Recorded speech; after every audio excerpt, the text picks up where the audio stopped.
ازيكم عاملين ايه؟ يا رب تكونوا بخير. رجعت لكم بقى النهارده في فيديو جديد، فيديو حلو قوي من الفيديوهات حقيقي الجميله اللي حبيت ان انا اصورها معاكم. هنعمل النهارده مع بعض طريقه كده بسيطه وسهله نعمل بيها تورته في البيت. زي ما انتم شايفين طلع شكلها حلو جدا، وكمان طريقتها بسيطه خالص، وهقول لكم كل التكاليف بتاعتها.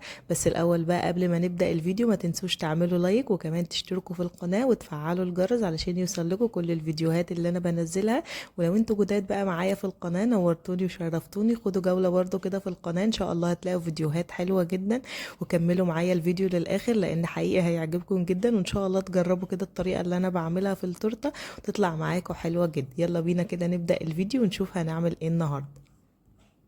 بصوا بقى يا بنات، دي اول حاجه كده الصواني اللي احنا هنبدا نستخدمها مع بعض. عندي صينيه كده الطرف بتاعها طويل شويه، والتانية بدات ان انا احط فيها ورق زبده علشان برضو لو الكيكه كده نفشت معايا اكتر فيبقى ورق الزبده موجود فيها كده، يطلع برضو الشكل بتاعها كويس. كمان كان عندي كده المشط اللي هو بتاع الكريمه اللي احنا بنستخدمه كده علشان نبدا نحط بيه الكريمه كده على الكيكه، بس بصراحه كان ضاع مني فقلت لا انا هعمل كده واحد برضو باي غطا موجود عندي. كان عندي الغطا اللي انتوا شايفينه ده، كان غطا كده علبة سمنة قديم موجود عندي، فبدأت ان انا اقطعه نصين كده، وعملت كمان نص كده مشرشر، قلت برضه عشان يدي شكل كده للكريمة كويس. والشكل التاني بقى اللي انتوا شايفينه ده عشان نبدأ برضه نستخدمه كده مع الكريم.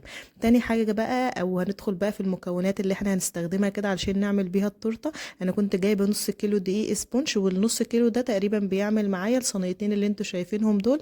الصينيتين دولت مقاس 18، هو حجمهم صغير بس تقريبا بيقضوا الواحدة بتقضي تقريبا من 7 افراد ل 8 افراد، وبتبقى كويسه جدا لان الطبقات بتاعه الكيكه تقريبا بتبقى كتير، يعني بتبقى مثلا 4 طبقات او كده.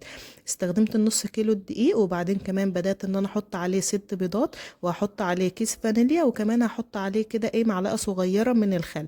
بصوا الدقيق بيكون عليه كل الاضافات بتاعته، احنا ما بنزودلوش اي حاجه، حتى ما بنحطلوش سمنه او ما بنحطلوش بودر او اي حاجه، هو كده كده بيبقى عليه كل المحسنات بتاعته، وحقيقي بيطلع حلو جدا. وكمان اخر حاجه زودت بس نص كوبايه من الميه كده عليهم، وبدات بقى اخلط كل المكونات اللي احنا عملناها مع بعض دي.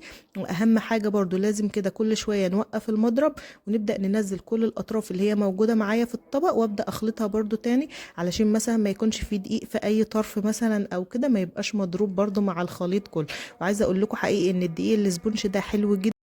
زي ما بقول لكم دقيق الاسبونج ده حقيقي حلو جدا، كمان بيخلي الكيكه كده نافشه معانا وبيبقى شكلها حلو جدا وطريه كده من جوه، وحتى الطعم بتاعها حقيقي بيكون خطير جدا. هنا بقى انا كنت وقفت المضرب شويه، وبدات كده ان انا انزل كل الاطراف اللي موجوده معايا زي ما قلت لكم، وهبدا اعيد برده تاني كده ضرب فيها. عايزين يكون القوام بتاعها كريمي كده زي الكريمه. بصوا ده خلاص كده كان شكلها النهائي. قعدت تقريبا اضرب فيها يعني 10 دقايق تقريبا او 7 دقايق عشان اوصلها للقوام الجميل ده، عشان زي ما قلت لكم تطلع معانا كده هشه كده وجميله ويكون شكلها كويس. بدات بقى انزله كده في الصينيه، وفي غلطه بقى انا غلطت فيها، ان انا نسيت ادهن الصينيه كده بشويه من السمنه وشويه من الدقيق. مش عارفه بصراحه ازاي الموضوع ده عدى عليا يعني، بس خير ان شاء الله. او ممكن كمان تحط ورقه زبده مثلا فيها. عايزه اقول لكم الصينيه اللي انا نسيت احط فيها ورق زبده ديت او ما دهنتهاش كده، الصينيه اللي انا نسيت احط فيها بقى ورق الزبده دي لزقت مني للاسف كده من تحت، وما بقتش عارفه ان انا اشيل بصراحه الكيكه منها خلاص بعد ما استوت. بس بصراحه برضو استخدمتها يعني ما سبتهاش، حاولت كده ان انا اطلعها، بس الجزء اللي لزق مني من تحت ده سبته وخلاص. وبدات ان انا الصينيه اللي هي التانية الصغيره دي حطيت بقى الطبقات بتاعتها على دي، يعني بقى معايا ايه صينيتين حجمهم عالي شويه. وعملت بقى صينيه جديده خالص بحيث انها تكون ايه حلوه برضو، وقطعتها 4 اجزاء اوريكم برضو كده في بقيه الفيديو واحنا ماشيين. بدات بقى احطها كده في الفرن وشغلتها تقريبا مده ساعه، وظبطت كده الفرن على الجزء اللي هو من تحت وكمان المروحه، وده شكلها خلاص بعد ما استوت وطلعت. هنا بصراحه هي كانت طلعت جميله جدا والله ونافشه، وكان حجمها حلو قوي. بس زي ما بقول لكم للاسف هي كانت لازقه من تحت، فما بقتش عارفه ان انا استخدمها، فحطيتها بقى على الثانيه اللي هي الكيكه على جنب خالص بحيث انها تبرد كده. يعني انا كنت عاملاها الصبح تقريبا وبدات اشتغل فيها بقى من بالليل. كمان قلت اجهز الكريمه لان الجو بصراحه كان حر شويه، فقلت اجهز الكريمه كده واحطها برده في التلاجة معايا تمسك نفسها شويه، بحيث لما باجي اشتغل على طول فيها تكون ايه الكريمه معايا برده كويس. بدات كده احط كوبايه واحده بس من الكريمه. انا كنت جايبه ربع كيلو كريمه بصراحه، بس كنت باخد منها يعني، كنت عملت كيكه تانية وكده، فكان باقي منها بس كوبايه. فزي ما بقول لكم هي مش هتقضي معايا، وهنزل اجيب برضو كريمه تانية. هقول لكم برضو كده نمشي خطوه خطوه. المهم ان انا ضربت الكريمه زي ما انتم شايفين كده، وحطيت عليها شويه من السكر، وحطيت عليها كمان شويه من اللبن الساقع، وبعدين بدات ان انا احطها في التلاجة. بصوا بقى هنا الكيكه هي انا عملت بقى زي ما بقول لكم واحده تانية خالص، وحطيت بقى فيها ورق زبده، وطلعت حلوه جدا بصراحه، وما لزقتش بقى ولا حاجه، وطلع شكلها حقيقي حلو جدا. هنبدا بقى نقطعها. استخدمت السكينه اللي هي المشرشره دي، وبدات اول حاجه كده قبل ما بقطع خالص ببدا اشوف انا عاوزه اقطعها كام طبقه بالظبط، علشان برضو السكينه تبقى ماشيه معايا، ما تجريش مني كده او كده، ويطلع الطبقات بالظبط اللي انا عاوزاها. فانا تقريبا كنت عاوزه اقطع 4 طبقات، فبدات احدد كده الطبقات اللي انا عاوزاها، واستخدمت السكينه بعد كده، وواحده واحده كده بدات ان انا اقطع. طبعا لو عندكم برضو المنشار اللي هو بتاع الكيكه هيسهل عليكم الخطوه دي جدا، بس برضو السكينه اللي هي المشرشره دي بصراحه بتساعد في موضوع التقطيع دوت. انا هنا خلاص كنت قطعت ال3 طبقات، ناقص كمان طبقه كده هبدا ان انا اقطعها واحده واحده. والطبقة الأخيرة برضو اللي هي موجودة معايا، اللي هي الوش يعني قصدي بتاع الكيكة، برضو شلت الأجزاء كده بتاعته اللي هي من فوق. ممكن تسيبوها برضو، بس أنا حبيت يعني إن أنا أشيلها لأنها بتبقى ملزقة برضو كده شوية، فبدأت إن أنا أشيلها. قطعت حتة للأسف من جنب، بس هنستخدمها برضو، مش هنسيب أي حاجة في التورتة خالص. وعايزة أقول لكم منظر الكيكة حقيقي من جوه كان حلو جدا، لونها جميل جدا ومستوية، وحتى طعمها كمان كان حلو جدا. فجربوا الطريقه ديت، وحقيقي هتبقى معاكم حلوه وناجحه ان شاء الله. زي ما بقول لكم كده انا استخدمت نص كيلو دقيق، واستخدمته على صينيتين مقاس 18، والصينيه الواحده بتقضي تقريبا من 7 أو 8 أفراد. لو وصلتوا بقى معايا في الفيديو للجزء دوت، انزلوا اعملوا بقى لايك للفيديو، وكمان اكتبوا لي تعليق حلو كده، وقولوا لي جربتوا قبل كده تعملوا تورته ولا ايه. عايزه اقول لكم ان دي تاني مره بس ان انا اعمل تورته، كنت عملتها السنه اللي فاتت برضو للولاد وكده، طلعت حلوه جدا وطريقتها برضو سهله خالص. فحبيت بقى ان انا اعملها لهم السنه دي كمان، بحيث برضو حبيت ان انا اشاركها معاكم، علشان برضو لو حد حابب ان هو يعملها، لان التورت برضو بره اسعارها بقى غالي جدا، فاحنا ممكن نعملها في البيت ومش هتكلفنا برضو كتير. يعني عايزه اقول لكم التورتتين اللي انا عملتهم دولت بكل حاجه فيهم تقريبا كلفوني تقريبا 200 جنيه بس. يعني هو الدقيق مثلا والكريمه والصور بعد كده اللي انا هحطها على التورته وبس، على كده يعني تكلفتهم حلوه جدا. لو احنا بنشتري مثلا من بره تورته ولا حاجه طبعا مش هتكون بالاسعار دي، فتشجعوا برضو كده وجربوها في البيت لو عندكم مثلا مناسبه او عيد ميلاد. وهاتوا برضو اشكال كده من على النت مثلا وكده، ويعرفوا مثلا الصور اللي انتوا حابين تحطوها عليها، ونزلوها برضو من بنترست، وابداوا ان انتوا تطبعوها. اقول لكم برضو الجزء دوت لما نيجي عند الصور، عشان بس برضو كده امشي معاكم الفيديو واحده واحده. انا ببدا كده الاول بقى احط طبقات الكيكه اللي هي موجوده معايا، وببدا ان انا اشربها كده من الشربات اللي هو موجود معايا ده، هو شويه ميه وعليها معلقه عسل، وقلبتهم كده وخلاص. هي بس تديها طعم كده مسكر وتتخلي التورته برضو طريه معايا شويه. بدات كده ان انا احط الشربات اللي انا بحطه ده، وبعدين بحط شويه من الكريمه. والكريمه اللبن اللي انتوا شايفينها معايا دي هي كانت باقيه بصراحه من التورته التانية اللي انا قلت لكم عليها، فحبيت برضو ان انا احطها كده جوه التورته، ادتها برضو شكل حلو جدا على فكره. ودي الطبقه بقى اللي هي كانت مقطوعه معايا زي ما قلت لكم مش هنسيبها.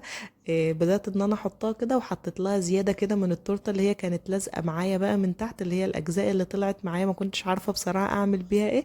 فبدات بقى ان انا ازود بيها التورته وكده، وخلصت كل التورته وحطيتها فوق بعض كده، وحطيت عليها الكريم. نيجي بقى لاخر جزء، انا كنت حابه ان انا احط عليها كريمه لونها بامبا كده من بره، فجبت لونه بامبا، وبدات ان انا احط عليها، وقلبته برده كده شويه بالمضرب. وبعدين هنبدا نحطها بقى على التورته اللي هي موجوده معايا. بصوا بقى دي الكريمه التانية اللي انا نزلت اشتريها، بصراحه ما كانتش حلوه خالص، يعني مش عارفه هي دي كريمه اصلا ولا دي ايه. بصراحه هي طعمها كريمه طبعا، بس شايفين حتى شكلها ما كانش حلو خالص وسايحه جدا. حتى انا كنت بشتغل في التورته شويه، وكل شويه احطها في التلاجة بحيث ان الكريمه دي تجمد عشان اعرف اتعامل معاها شويه، لان بصراحه كان ملمسها كده غريب، ما كنتش عارفه اتعامل معاه خالص، مش زي الكريمه اللي انا ضربتها معاكم في الاول دي اللي حطيتها على التورته اللي هي اللي لونها لبني وكانت جميله وخلصتها على طول. لكن التانية دي بصراحه اللي انا اشتريتها للمره التانية ديت يعني بصراحه ما كانتش حلوه خالص. فخلي بالكم برضو من المكان اللي انتوا بتشتروا منه الكريمه، تكون برضو حاجة كويسة بحيث انها تساعدكم بس تخلصوا على طول، وبرضو التورته يطلع شكلها حلو في الاخر. لان الكريمة دي مهما اعمل فيها بصراحة كنت احطها في التلاجة ويا دوبك اول ما تطلع من التلاجة تكون سايحة خالص، ما بقتش عارفة اتعامل معاها. بس يعني حاولت على قد ما اقدر كده احطها على التورته، وبدأت ان انا اسوي كده برضو كل الاطراف بتاعتها. كنت بساوي برضو منها شوية واحطها في التلاجة واطلعها تاني. كده خلاص بقى استخدمت الاجزاء اللي انا كنت عاملاها من الغطا بتاع العلبة اللي انا قلتلكوا عليها، وحقيقي حلوة جدا. لو انتوا برضو مش عندكم المشط بتاع الكريمة ده، ممكن بقى تستخدموا اي غطا كده موجود عندكم، وتبدأوا ان انتوا تقطعوه بالنص كده وتستخدموه زي ما انا استخدمته كده بالظبط. هبدأ بقى ان انا احطها برضو في التلاجة تاني على ما تجمد برضو شوية كده، واشتغل فيها برضو تاني. هنا بقى دي الصور اللي انا كنت طابعاها. كنت طابعه للولاد كده شويه صور الحاجات اللي هم طبعا بيحبوها، وكنت طابعه كمان صور ليا لان كان عيد ميلاد انا كمان. كنت طابعه برضو شويه صور كده لولاد اخويا، صور فراشات وكده، بحيث برضو ان انا وهم يبقوا تورته واللي هو ولادي برضو يبقوا تورته تانية. فبدات كده بقى ان انا الزق اللي هي العصيان بتاعه الخله الصغيره ديت على الورق بقى علشان نبدا نحطها في التورته كده. وحقيقي الموضوع ده سهل كده وبيدي شكل حلو جدا. الصور دي بتدي شكل حلو جدا للتورته. انا بقى كنت منزله الصور دي من برنامج بنترست، الصور طبعا الولاد بقى بيحبوها او اي حاجه انتوا حابين تحطوها على التورته. وفي اشكال حلوه جدا، يعني شكل الفراشات ده حقيقي حلو جدا عجبني، وده برضو شكل حلو للتورته كده. والحاجات بقى اللي الولاد بيحبوها طبعا سبايدر مان والعربيه وكده، فبدات ان انا اطبعها لهم اللي هم عاوزينه، وبدات الزق عليهم كده الخله. وخلاص كده يعتبر خلاص التورته كانت خلصت معايا. هبدا بس ان انا احط عليها برضو الصور بتاعتهم دي. لو وصلتوا بقى معايا في الفيديو للجزء دوت ولسه ما عملتوش اللايك، انزلوا بسرعه اعملوا لايك للفيديو، وكمان اشتركوا بقى في القناه، لسه في فيديوهات حلوه قوي ان شاء الله هتعجبكم. وقولوا لي كده جربتوا قبل كده تعملوا تورته موجوده عندكم في البيت وطلع شكلها عامل ازاي؟ نشجع بعض برضو كده، لان انا بصراحه كنت قلقانه جدا بس حقيقي طلع شكلها حلو، والطعم بتاعها كمان طلع خطير جدا. ان شاء الله تجربوها كده بالطريقه بتاعتي وتعجبكم. وهنا خلاص كانت التورته بقى خلصت معايا، وبدات احط عليها كده كل الورق اللي انا كنت طابعاه، وحطيت عليه حتى كده من تحت برضو. بصراحه كان شكلها حلو قوي. واخر بقى حاجه حطيت عليها فرماسيال صغير كده مدور، مش اللي هو الطويل، ده شكل برضو حلو جدا. وكده اول تورته خلاص كانت خلصت معايا، وشاركتها معاكم بكل التفاصيل بتاعتها. والتفاصيل بتاعتها سهله خالص ما فيهاش اي حاجه، والشكل بتاعها زي ما انتم شايفين طلع حلو جدا. التورته بقى التانية برضو اللي موجودة معايا، بدأت ان انا اقطع كده الورق بتاعها ولزقت برضو عليه الخلات الصغيرة ديت. وهبدأ برضو اوريكم كده هنبدأ. ده بقى شكل التورته التانية. شايفين الكريمه بتاعتها حقيقي شكلها مش عاطفي خالص، مش زي التورته التانية اللبني. الكريمه بتاعتها بصراحه مظبوطه جدا، وشكلها حتى كده على التورته شكلها حلو. بس يلا خير ان شاء الله يعني. المهم بقى بدات ان انا احط برضو الصور بتاعتي كده، حطيتها هي في ورا يعني لانها كانت طويله شويه عن الفراشات. كنت طبعا كمان كلمه هابي بيرث داي دي، فكنت عاوزه احطها بس حسيت ان حجم الصور كبير قوي تقريبا وانا بطبع، يعني الحجم طلع كبير قوي.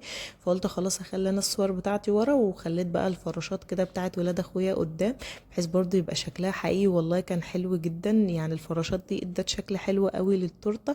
انا حطيتها الاول بالشكل اللي انتوا شايفينه ده، كنت عاوزه اعملها يعني بالتدريج كده، الكبير يبقى فوق والصغير مثلا يبقى تحت.